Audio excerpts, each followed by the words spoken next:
So, already with Eden Zero Chapter 1 coming out, we actually have some more Mashima news, as the new Fairy Tail spin-off slash sequel, what we've been kind of hearing about for a while, where it's like, there's this other Fairy Tail project that's been in the works, and something that we haven't really honestly been hearing about. Like, the only news that we've been kind of like hearing about from the side is mainly just been a little bit about the anime, a little bit more about obviously with Eden Zero, but this time we he decided to post on his Twitter a couple of screenshots and a little bit of talking about the Fairy Tail spin-off and kind of like the little updates about what's going to be going on with it, and an idea of the fact of what is basically going to be entailing with this series, and also where this seemingly is going to be taking place in the timeline as well. So there's some interesting stuff, especially where this is going to be taking place, because this is in fact going to be taking place after the series, from what we can tell from these pictures. But first I'm going to read off the actual message that Hiro Mashima had to say on his Twitter about this. He's saying that the production of the Fairy Tail spin-off is going very smoothly, the quality. Then the name of the person that's drawing it and is in charge of it is Mr.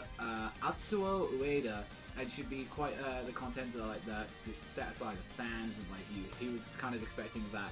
Like with a lot of it, it was kind of hard to go through like the English for the most part of it, but it was basically saying that like he's going through me for like content where he's going to be like kind of what Kishimoto is doing for Boruto, where he's supervising it, where he's like, you know, making sure that he doesn't fuck up in anywhere, where it's like, oh, there's a plot inconsistency. That's pretty much what he's there for, but this guy is going to be handling most of the stuff from there, and that Mashima is giving him, for the most part, a couple of little story beats and all that, saying like, this is some of the stuff I want to do with the characters. And we see 3 pictures from this guy, and we get to see a picture of Laxus, a picture of Gildarts, and also Natsu in like a kind of a slightly different like art style. I believe Ueda is actually one of his like actual assistants for the most part. So kind of like how like the other Fairy Tail. I know the one that didn't do the 30 Girls, the Wendy spin-offs, I know they weren't assistants, they were in like a different magazine for the most part, but they were commissioned anyway by like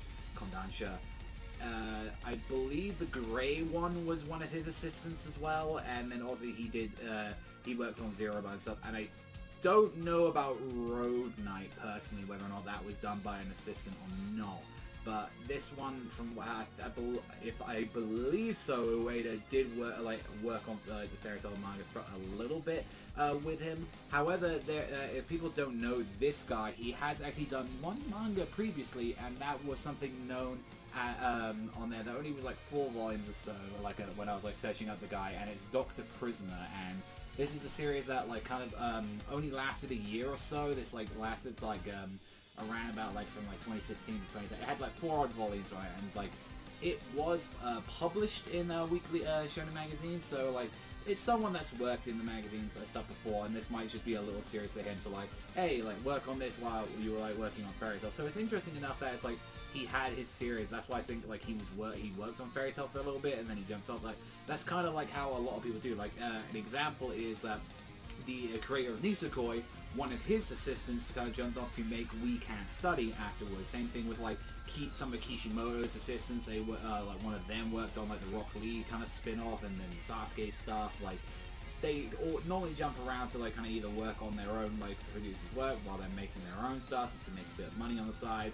So I mean, we get to see this, and it's like, well, where is this taking place in the timeline? Where it's like you can clearly see that is Laxus in the final arc. That's what he looks like in like his fucking Game of Thrones looking kind of design.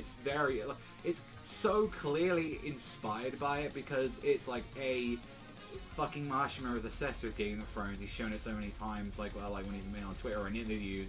And like you look at the design to one, and it's like it's been a while since I've watched season 1, but it's the dude from season 1 where he takes like a lot of his fucking inspiration from, and it's like it's just so apparent. It's like, yeah, no, like don't even lie, Mashima. We know that's just your way of saying Gildarts is a Game of Thrones character. Look, like, and it's like, you motherfucker, like that, because of course you know they don't die effects, unlike Game of Thrones, which would be a weird thing. But one thing to like mention with this is like, they're showcasing 3 characters on there, and they're showcasing that 3 people that might be heavily involved in this one is going to be Laxus, Natsu, and Gildarts was not what I was expecting. I was like, oh, they're going to bring Himmel into this. And I'm thinking, like, what exactly is this going to really entail? Because I think a lot of us wanted this spin-off to be the 100-year quest that they were talking about at the end of the series, which I think it still could potentially be that. Like, this Aussie is taking place after that, so a lot of us are thinking, like, maybe Laxus is going to come along, and maybe, like, his Gildas is going to, like, give him some advice for the most part, because he's, like, one of the only people that's actually attempted a 100 years quest.